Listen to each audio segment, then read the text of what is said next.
Dans un autre domaine qui m'est cher, c'est le grand retour, ou c'est plutôt l'avènement en France des romans dits de western, parce que les Français ont toujours une adoration pour les films de western, qui hélas n'existent pratiquement plus maintenant, sauf en DVD.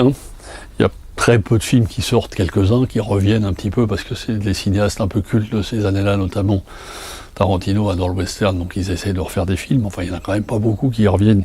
Par contre, en France, apparaît maintenant des livres, il y a 2 éditeurs, notamment, qui publient des livres, parce qu'il faut savoir, on ne le savait pas toujours, même moi je ne le savais pas toujours, les grands chefs-d'œuvre du western des années 50 et tout ça étaient tirés de romans, mais qui n'étaient pratiquement jamais parus en France, alors c'est chez des petits éditeurs, qui n'étaient pas très connus.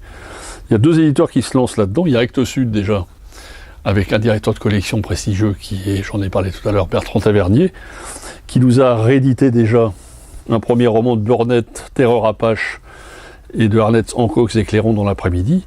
Terreur Apache, un fameux film qui avait été fait avec Burt Lancaster, et qui paraît la semaine prochaine en 2 volumes, de R.B. Guthrie, La captive aux yeux clairs. La captive aux yeux clairs, ce fameux grand film en noir et blanc avec Kirk Douglas d'Howard Hawks, qui se passe dans les marais contre les Chocos et les Indiens de l'Est des États-Unis. Ça n'a jamais été publié en France, et c'est en 2 volumes. Ça s'appelle The Big Sky, les captives aux yeux clairs. C'est chez Actes Sud qui fait ça dans une collection qui s'appelle L'Ouest le vrai. Il y a 4 titres de parus. Ces 2-là qui paraissent la semaine prochaine, et les 2 que je viens de parler un petit peu avant. Et il y a notre cher ami des éditions Télémac, qui se lance aussi dans la réédition, enfin ou plutôt dans l'édition de livres de western. Vous avez les Cheyennes, dont John Ford avait tiré son dernier film dans les années 60. Little Big Man, qu'on ne présente plus, le fameux grand film avec Dustin Hoffman.